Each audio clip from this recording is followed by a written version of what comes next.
So, Eva Chroni, welcome to this conversation. Really a pleasure to talk with you again. And Thank you very much, Tony. the first thing I wanted to comment on is that beautiful picture behind you that's in your book. Um, where did that come from? Did you make that? Yes, it's something that I made when I was, it's a collage actually from magazines, and I made it when I was 12 years old. So you've been an artist for a long time Sure. in different ways. In addition to writing, which we'll get to in a second. What other kinds of arts have you grown up with?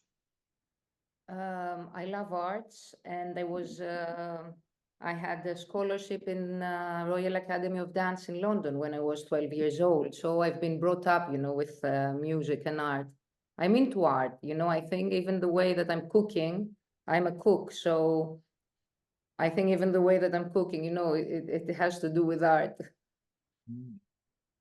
Yeah, let's talk about your book. I love this title, and I keep playing with it in my mind. The modernist version of memory. Can you explain the title? What does that mean to you? Of course, with pleasure. Um, about memorying, I was looking for a word, Tony, that to describe what we feel that contains our experiences and also what has passed next to us. So I found memorying exciting to my ear and a word that is not being used. So I even asked Catherine Rogers, and we discussed a little bit about the word, and we came up, and she said, "Yes, it combines remembering with having a memory. So this remembering with having a memory, it's why I decided to use the word memorying. It's a word that does not exist. So I played with those meanings, remembering with having a memory, because it could be remembering with not having a memory. Yeah. Yeah, So it seems, yeah, right. I mean, having the memory seems to make that a lot more personal. it's personal, and this is at this point. For example, when I'm 80 years old, the having a memory might not be, the case. But now the title memory, it was remembering with having a memory. So I played with that. Mm. I can It, still remember things that happened in retrospect. does the your lines are very short, and it's been described in the back of the book as aphoristic. Short, concise memories. Um, and the way that you write, that does it evoke a memory of a time and a place and a person? Do you write in that particular way to help you remember in a very personal way? Sure, sure. It could be a biography, autobiography, uh, with many details, of the everyday life. Um, I will go back, Tony, just a minute back to the question, and I will get to this question as well about the title. We said about the modernist, the memory. So I will continue just a bit about the other name of the title, which is the modernist. It was a year and a half ago when I was preparing for the book to be published. And at the same time, I was finishing my master's degree in strategic communication and public relations. So I was occupied at that period with theories of mass communication. And I was focusing on modernity and postmodernity.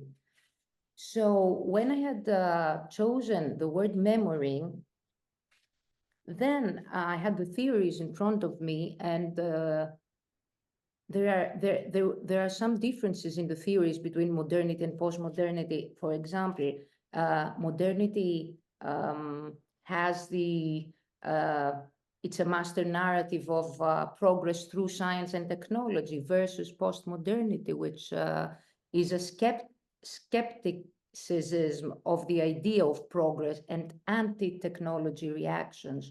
Or another example of modernity is the faith in the real beyond media language or symbols or representations. Modernity was the authenticity of the originals versus the hyper-reality or the simulacras. So I decided to use, the memorizing the word with the very real things of life, because in Greece, Tony, it's like the last 50 years, 45 years that I live in this life. It's a little bit like we are afraid to talk about things and about very simple things. So I use the memory and the modernity in order to show the real things, our happiness, our sadness, our jealousies, our whatever it is that we really feel in our heart without hiding. So when you say the little things, exactly what do you mean? What are the things that we're avoiding talking about? For example, I have an example, even in my book, that someone might see a prose poem in my book and say, hey, that's not something really wow.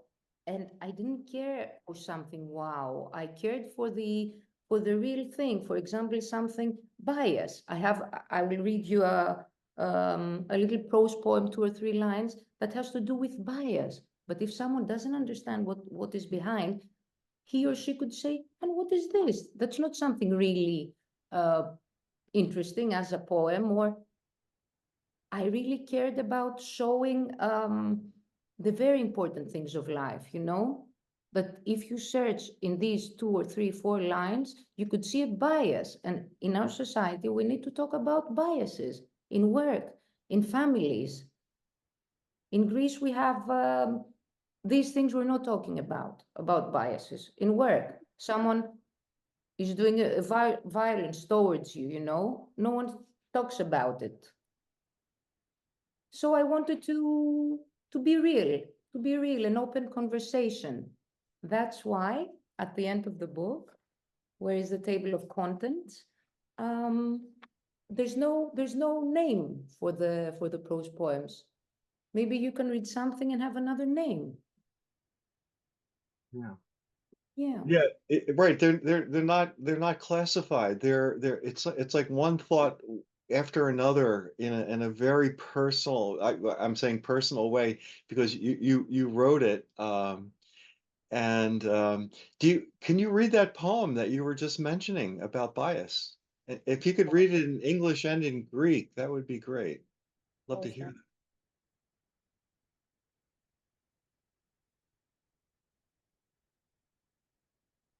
So I will start with the English version. When blowing out the candles on the cake of one dear to me, a woman nudged me most subtly. Normal stature, yet invisible. Probably that's how she'd made it pass at her very rich companion some time ago, now ex. And I'm reading that in Greek too. Σβήνοντας την τούρτα αγαπημένου προσώπου, μία γυναίκα με έσπρωξε με ιδιαίτερη μαεστρία. Εκτόπισμα κανονικό, πλην όμως αόρατο. Μάλλον έτσι έριξε και τον πάμπλουτο σύντροφό της, προπολού πρώην τώρα. If you could read it one more time in English, as we do in narrative medicine, to hear it twice. Of course, and thank you. Wonderful. When blowing out the candles on the cake of one dear to me, a woman nudged me most subtly. Normal stature, yet invisible. Probably that's how she'd made a pass at her very rich companion some time ago, now ex. What do you make of the poem? Can you talk about the memory that this evokes in you? Yes, I wanted, in my poems, a lot of things are real, and I have put some fantasy, inside in order to make a conversation.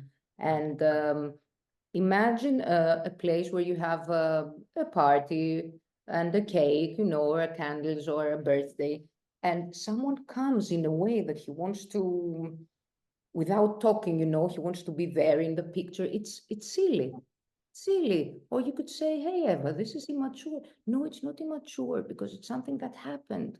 And someone comes to you because he wants to be in the picture, or he does this to you because he has something that he doesn't like you. All these are biases. And we really need to talk about those biases because people don't know where to talk about all this stuff. For example, imagine a child being and having toxic situations in the family. To whom? To whom he will talk? And maybe if that child or a person goes to someone else and says, I think that happened. Someone, I was there in the party and this happened. Most of the people would say, hey, come on, you're exaggerating. No, what I wanted to say that we're not exaggerating. We're saying things that have happened, that are happening. And my aim is, and my point is, Tony, to when things like that happen, for us to begin and the readers of the book to start having an ear that maybe you don't believe what you read, maybe you don't like it, but that's not the point. The point is listen to a person that he's saying something to you. You, you said something really interesting about the idea of inserting a fantasy into a memory. So is that what you mean by bias, where and I can only give in a personal example. Like when I have two sisters, and when we talk about the past, we we're in the same situation, but we infuse the memory with our, I think, what you would call bias or fantasy. Um, that we were all there, but we have three different versions of what happened. Is that what you're That's talking about? why, Yeah. very nice question, Tony, because this is why at the end of the book, instead of giving names to the poems, I had just dots and the page. This is what I wanted to create, the atmosphere that I want you and all the readers to have their own interpretation by reading what I have there. But you come down at the end, you come down to the same things. Yeah, right. Sometimes a title, even giving it a title, will overly direct us in what to think. But you have this very open approach Yeah. to, they're almost like thought bubbles or memory bubbles that come up. They're from you. They perhaps describe people and situations and perceptions, but they're clearly from you. But it also inspires us to do that, I think, within ourselves as well. I think that's what your poem does for Yeah. me. You know, what your poems have done for me. It's inspired me to think to think more poetically about my memories, if that makes sense. And poetically, but practically as well. Practically. Huh. Practically, because you might think, come on, Eva was exaggerating. What is she saying? Or your sisters were exaggerating. But then, in order for them to have said that to you, their thought, this is how they felt it. Right. And sometimes, Tony, it is like we need 2 or 3 times in order to really understand what happened. Imagining the sexual violences um, that I'm reading about in bibliographies and whatever we have, they haven't understood from the beginning what was that. Yeah. There is something there, but people they feel something, but they go around it. And what I wanted to do with the book is give the thing and okay, go around, but at the end you'll see where it takes you. I mean, the truth, the real truth is one, you know. The real truth, you can have different perspectives about what do you think is love or what do you think is hurt, but the real thing of a situation is, that's it. Would the real thing of the situation be more of the modernist view that it's perhaps even a recording of what happened? And even that, you know, there's interpretations of a recording versus the different perspectives of something that actually happened. The interesting thing about modernity is that you might hear the modernity and you think it's something, but you know what? Modernity is very classic. And in the arts generally every 40 years, something that has been used, for example, the way I write has been used in Europe, you know, many years ago. So I think modernity is really classic. So I use the very classic parts of humans, of us.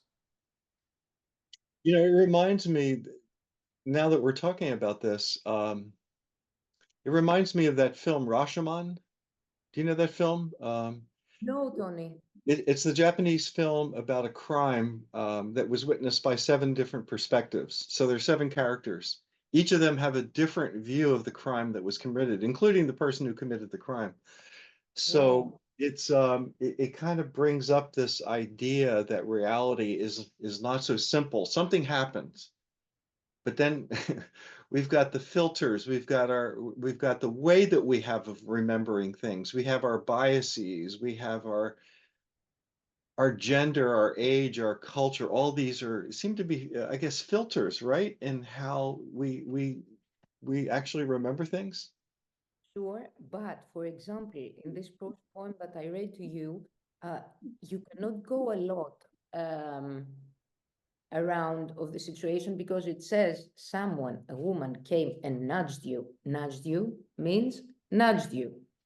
Then you can analyze, yes, why this woman nudged you, why she did it in this, you know, you can find many perspectives, but the fact that she nudged you.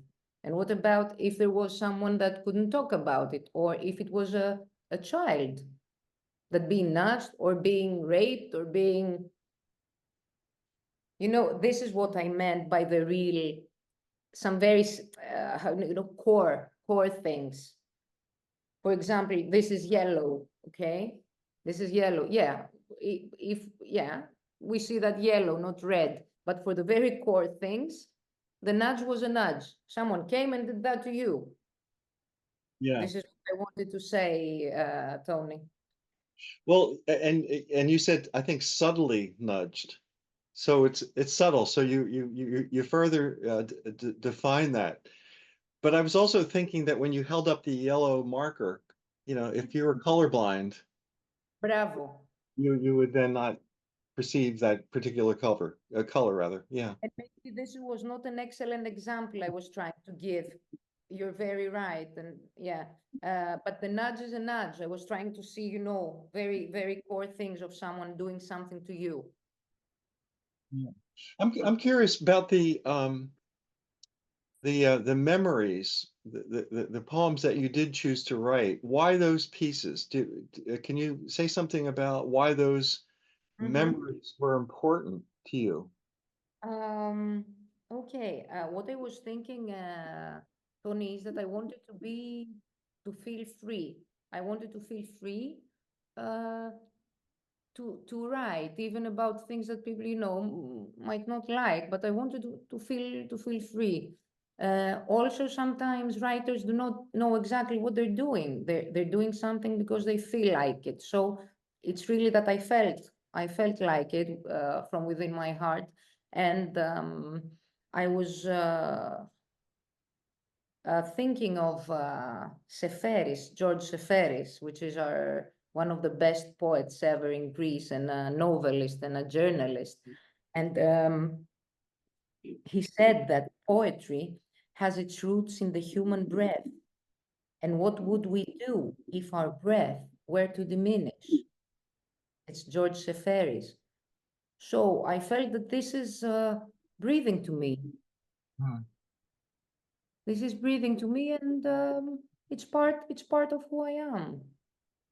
Yeah, it certainly breathes life into your life rather. You know, the idea, the idea is that we're experiencing through you memories through your own particular, I'm calling it filter, but your own particular biases or ways of or preferences, the ways that you may have of remembering, what happened. And what I really loved about your book, your pieces, is that again, it encouraged me to also to think about my memories in a particular way, in a perhaps in a symbolic way as well, and and not just a factual way. The facts are one thing, but how we experience them I is. like that very much, and this is I aimed for that. Yeah.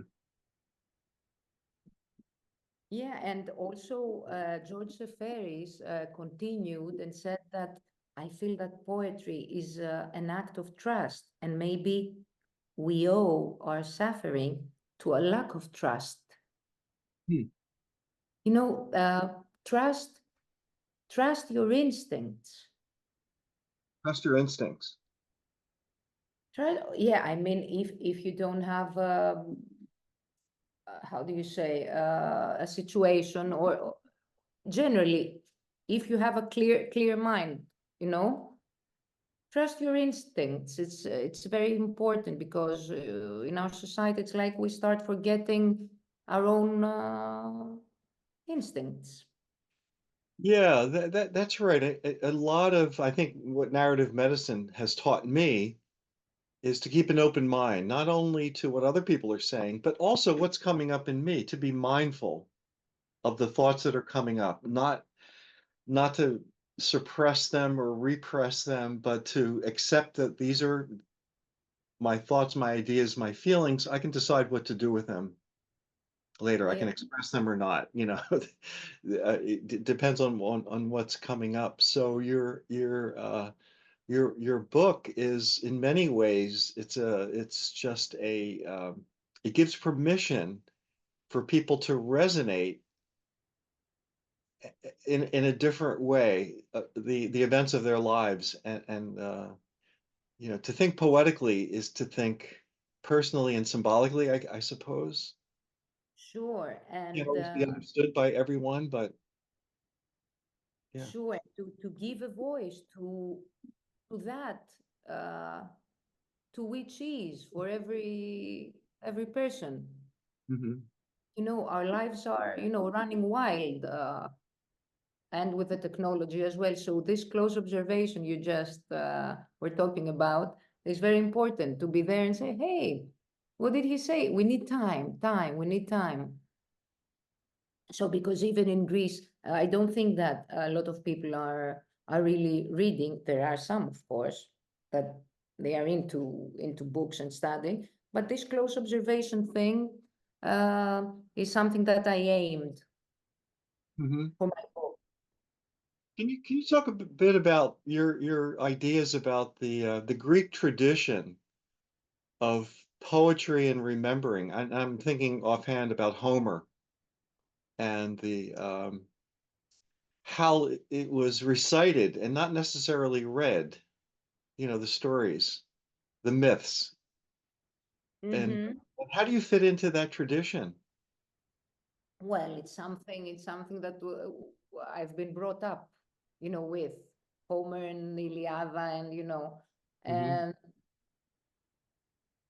I didn't pay a lot of attention before narrative. So it's the last years for me also that I'm opening the books, of Homer, and I'm close observing. So I'm still seeing things. Um, what is interesting is that he's writing what he's writing, his experiences and the narratives.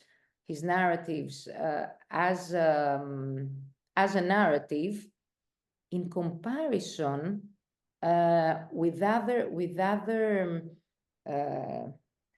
maybe Roman people at that time, poets, that they use those narratives and they made them a song. But I will be more detailed in that in another conversation, because I'm still observing that. Homer, whatever his experiences were, he write them down as a poem. So it's a huge story, a huge poem. Interesting to me is how didn't they have the music inside? Because we had the muses, so I'm still researching that, Tony, and I want to stay there for now. Are there any muses in particular that you're in touch with? What, which of the muses really move you, or um, now you catch me, because my father has written something really nice about the muses, and maybe I will come back to that as well, because I forget their lovely names. yeah. Tell me about if you could talk about a bit about your father and his influence on you, and his name Yes. and his tradition. Yeah. Yes, my father is writing, Tony, since he was 12 years old. His And his village. name? What's his It's name? Eva Chroni. So he's writing since a very young age. And what I'm realizing the last years is that he's the only poet in Greece that his work is concentrated in ancient Greece. All his poems is concentrated in the myths. So when I open the books, I have so many questions. But then I open a book, I read a poem, and then I open and I start reading, and I'm doing research. He's the only, and maybe worldwide, I don't know how many people have written about and are concentrated in ancient Greek stories and history, which is it's a whole world. Yeah, so we have, of course, we have different ways of thinking with my father, but I've realized, and you have made that question to me too, Eva, do you have some same ways of writing with your father? We don't, but we do. In what way? That we're writing something, and at the end, we might come to a conclusion which not necessarily has to do with what we're writing. And I have an example if you want me Please. to give to you. Thank you. So my father writes, he aimed at the moon, a poem. He aimed at the moon to bring it closer, but as he tried, the stone shattered the lamp of the street light to pieces. The moon, without revenge, continued to shed light. So in the same ways,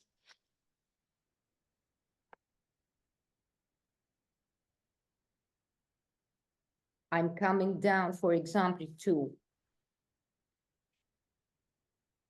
a prose poem of mine that says, in modern times, things are implied through groups or friends. This will happen, and he'll do this, don't say so yet. We'll see all these things in good time. All that concerns me now is to find out who Damon is. Can you tell me?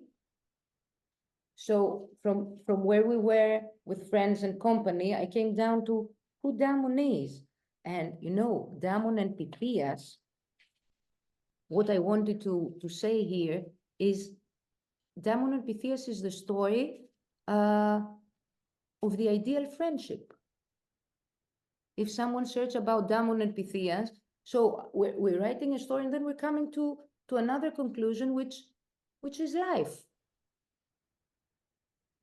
It's as we go out, in a supermarket, and in the middle something happens.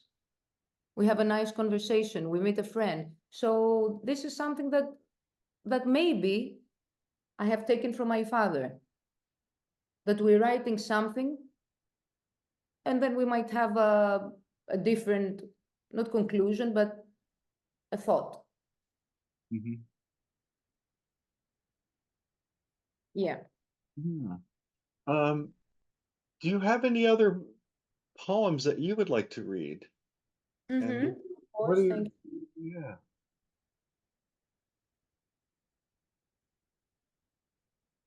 you. So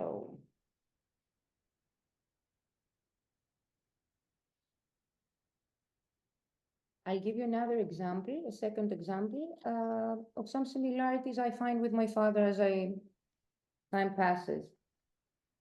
This is number 16 in my book. The experiences I've gathered, and now I'm carrying on and moving ahead. I'm not taking you with me. I was waiting so long, but you never appeared, and indeed for ridiculous reasons. Now I no longer Now I no longer want you. In any case, we exist in what we have lived. And could you please read that in Greek? Of course. Οι εμπειρίες που μάζεψα και τώρα συνεχίζω και προχωρώ. Δεν σε παίρνω μαζί μου. Τόσο καιρό περίμενα μα δεν φάνηκες και μάλιστα για ανόητους λόγους. Τώρα πια δεν σε θέλω. Έτσι κι αλλιώς υπάρχουμε σε ό,τι έχουμε ζήσει. Hey, I have a And question. Yeah, no, I'm sure. sorry. Sorry. I guess I'm wondering, the sound, of course, is very different. And a lot of the meaning through poetry comes through the sound of it. So I guess I was wondering what gets gained in translation and what gets lost. And any thoughts about that? In other words, I guess what I'm asking is, I suppose you wrote these in Greek first and then translated them into English and perhaps even other languages. I'm not sure how many other In English yet. versions there are. What happened in the translation from, let's say, Greek to English? Did your memories change? Did the meaning change? Are there slight different versions, slight different meanings between the two versions? Yeah, very, very, very nice question. And I tried, and we tried with Dr. Alexandra Dumas, that she's very good in translating because she was born in London. So she has the language. So she tried to give the best translation possible. And this is, as you know well enough, this is the difficulty in the poems and in literature, trying to find a good translation, because each country has its own perceptions, how are we going to say that? So I think it's important, because of the translations, maybe to have poets or people that they write, to have them tell us a little bit about things in order to realize more. Because yes, you could get lost in the translation, of course. You could get, and for example, even in this book, because there are traditional things. For example, there is the biggest prose poem of mine, which is like a song. I don't think people will understand from abroad well, because this came for me to write it in Greek, because we have a Greek composer that he writes really in a very crazy way. And since I'm listening to him, since I'm very, very young, it just came to mind. But if someone doesn't know, for example, this person, how would they understand really what it is? Greeks will do more, you maybe less, So yes, we can get lost in translation, and it's interesting to talk versus, Tony, older generations might not agree with that. For example, I think that my father and his friends that they're into poetry and art would say, no, this is what we write because this is what we write and we don't need any explanation. We write, and we leave it out, of course. But I think in our generation that sometimes it's also good to talk about the strange feelings you might have about my book, to make you a little bit understand that it's not a crazy thing. It's a real thing, of life. So I see little differences, with generations Mhm. in the way we react towards literature and books. And Tony, if you will allow me, the as you asked me for the book, the front page, which is the collage with the small pieces of art that I made when I was 12 years old. Inside the book, if you have it there, you see some small boxes in the numbers. Next to the numbers, Mhm. you see those are pieces from the front page that went into the book, because the front book, the collage, the reason is there, and I chose it, is because it's the very small parts of ourselves. This is the reason I use the collage, so many little parts we have, and you might see this part, and the other person might see this part, and you see that every person in this life has its own Simban. Yeah, so the book itself is a collage in many ways of Yes, the different pieces of yes, that represent particular memories. many different. Yeah, is there a piece here that I could read, and then you could read in Greek? So what I have the book in front of me. So what number? Yeah, okay. You don't have something that you wanna. Okay, you're The reason asking I'm me. doing that is because I really have to hear myself read. I can't just read it. I have to actually hear the words, in my head. So that helps me. So what's a good poem that you would recommend for me to try? Okay, so please, Tony, you could go in page 54. Okay. Number 20. Sure, number 20. Oh yeah, I love that one. Yes.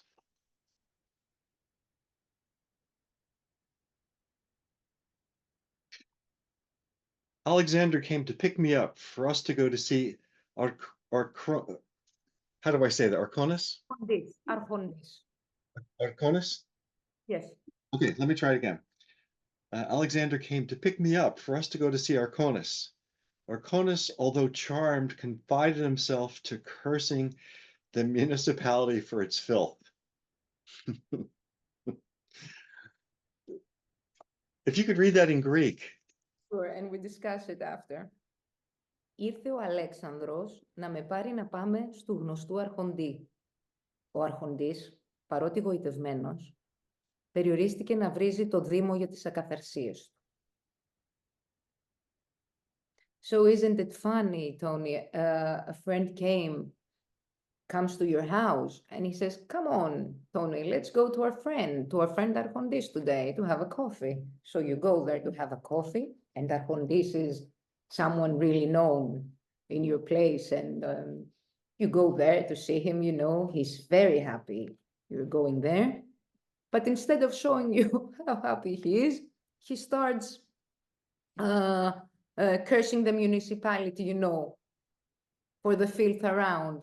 So there are small, things that you might go out with a friend and, instead of saying, hey, Tony, I missed you, interesting life things happen. Yeah, so when I read this, first it's very familiar to me because I sometimes have that perspective. I have a way of commenting on what's the problem that I see around me. So I just read this as here two friends meeting, and suddenly it widens the perspective it's not just two friends meeting, but now we're in a town. We're in a municipality that seems disorganized or filthy or dirty. So suddenly we're in a location. We're with three friends now in a particular location. Doesn't say exactly where. So um, it moves from the friendship to the place where they happen to be, and this friend's attitude towards the space. And it made me wonder, is he being self-effacing? Um, is he not one who would ordinarily say, "Isn't this a wonderful place?" Uh, you know, so it brought those things up. This is very interesting because I had my own space writing it, but when I was writing it, I had my space and I know what to answer, but it's not for me necessary to tell you my thing, you know, your space when you read it is more important to me. In my mind, Tony, it was in his place. A friend of mine came, picked me up, and we went to Arcondi's house. So downtown. So he started talking about the downtown, you know, situation. But it's not important for me to say that. What I wanted, you know, is this space for you to create. And I would love, Tony, if it's okay with you and you agree, to go to page 90. Okay, page 90. Yes. And read this, please, with thanks. Edmund Abu, I remember you often at points, yet I've wanted to forget you so many times. In Greek. In Greek, please. Sure. Εδμόντε αμπού, συχνά σε θυμάμαι σε σημεία, ενώ τόσες φορές θέλησα να σε ξεχάσω. I love this piece. I love this piece because it's so short. It sometimes short work really works on our imagination. It doesn't fill in information, but we have enough ideas here. There's Edmund, the writer, presumably you, is remembering him often, but also this idea of yet I've wanted to forget you so many times. That then brings up the question: what happened in this relationship? Um, why is Edmund being remembered, and why is there also this idea that I wish I could just forget? I wish I could forget either what happened, or wish I could forget you so many times. So this brings up in this short passage um, just my imagination about this relationship and what happened. You know, you want to know more, and I think that's what your poems often do. They're so short, you really wonder like what happened that created this memory. It's not filled in for us. You know, we have to then do the work. You did the work of putting the words down on the page, and it inspires our memories, our imagination. And I have half a dozen people I could say the same thing about. I remember you often. I wish I didn't have to spend. I wish you weren't renting space in my head all day long.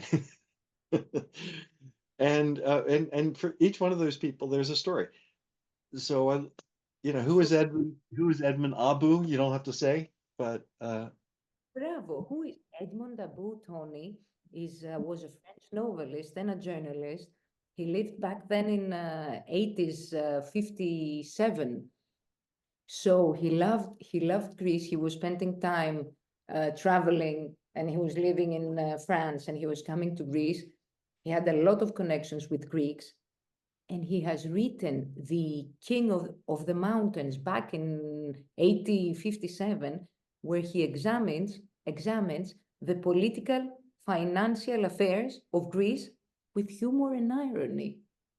So when that happened, if you Google him, and if you start reading and finding, you know, books or things he said, you would be, hey, because back then, who talked about things? If you talked about your everyday life, you could be in jail saying things about the everyday life. So he wrote things. So a lot of Greeks back then also were saying, who is him, you know? and the parties that were happening, This who is outsider who's coming in, commenting. bravo, an outsider from another country that a lot of them really loved Greece, but he was a very nice modernist writer. He said things as he saw them. It's like we're doing with narrative medicine, isn't it? We're saying how we feel things, and we see so many different perspectives, and these different perspectives might, Tony, lead us to a more peaceful societies. Yeah. As it has to do with conflict resolutions, the ways to open up and talk. So he's Edmund Taboo, that sometimes he comes to mind and we say, of course, let's not be afraid of talking. Yes, but you have to know who is Edmund. And this is why I was saying it's interesting to start, to have a nice conversation about a story. Well, yeah, it brings up the idea of who owns the perspective, who owns history, who owns the story. And what do you know about it? And now Right. that you know it, if you didn't know it, okay, you have a story about that story you read. Now that you know more information, does the story change for you? And in what ways? And we see again, Tony, how much time we need with people. We have forgotten in this society how much we need time. We need time to talk with people. Yeah. Yeah. Yeah, slowing down is really key here. And but again, what I really love about your pieces is they're so short. It requires my own memory. It requires me to fill in the spaces of what I imagine should be in there or what I'm inserting. And so I'm kind of co-creating the poem Yes. and the meaning along with you as I read. Suddenly, it's bringing up all these people, memories, ideas, things I would add. That. So I love That's so how. nice. No, it's really nice how it inspires. Yeah, the shortness inspires imagination. It doesn't inhibit it by too much information. Mm-hmm. And And it would be interesting for me, dear Tony, at some point, I know you have a full day, you don't have time with what you do, and congratulations, and thank you too for this conversation. Whenever you have time, it would be really interesting to me to, at the back, at the contents. So you see a poem whenever, and you go ever, I decided to have a title for this poem of yours. yeah, I gave this name. For me, this is so interesting because if 10 people do that, you see again the different perspectives. And it's like you're saying to people, come on, let's be peaceful. Let's be peaceful and happy because we have these different perspectives. Very important. let's try one more piece. Do you have Oh, another piece that I could read and then we could talk of about it? course, and thank you very much. Yes. If you could go, please, to page 108. It's number 47. Number 47.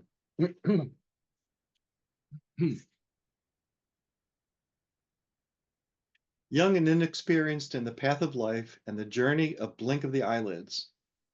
I don't know how many years it takes and what man needs to understand life's essence, which, even if not the same for all, has at least one common trait, one's own truth. And deep down, we all suspect the truth. Good luck. I love the good luck at the end. I can only say what that does for me, but we could hear it in Greek. How does it sound? Μικρή και άπειρη στο διάβα της ζωής και η διαδρομή ένα ανοιγό κλείσιμο βλεφάρων. Δεν ξέρω πόσα χρόνια χρειάζονται και τι θέλει ο άνθρωπος για να καταλάβει την ουσία της ζωής, που ακόμα κι αν δεν είναι ίδια για όλους, υπάρχει τουλάχιστον ένα κοινό γνώρισμα, η αλήθεια του καθενός. Και στο βάθος, όλοι υποπτευόμαστε την αλήθεια. Καλή τύχη. Beautiful. How did it sound, Tony? How's it sound? Well, it reminds me of the year I spent learning classical Greek, classical Greek is quite different from modern Greek. So I love the sound. Wow. Mastering the grammar was a whole other thing, but the sound is evocative. But if I could comment on what I got from the piece, Of course. um, and I laughed at the end. Good luck. And to me, and this is my personal resonance to it is deep down we all suspect the truth. Good luck. And I could read that ironically. I could read that in a couple different ways. Either ironically, like good luck with that, good luck in trying to find the truth of anything, or good luck on your journey to finding the truth. It has these multiple meanings for me. But it also is a an urge to seek the truth in whatever way we seek it. I don't know how many years it takes and what man needs to understand life's essence. Uh, Probably takes multiple lifetimes to understand. If we had such time, we're really limited in the amount of time that we have to figure things out. So I love again, I'm focused on the ending. Good luck. Good luck. Buona fortuna. Buona fortuna. Which is very strange. Buona and then fortuna.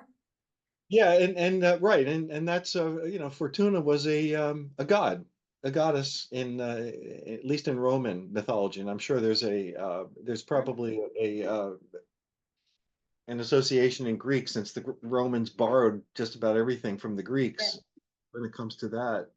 Um, well, I'm gonna try to take you up on your idea of maybe putting some titles to these. Is that what Thank you?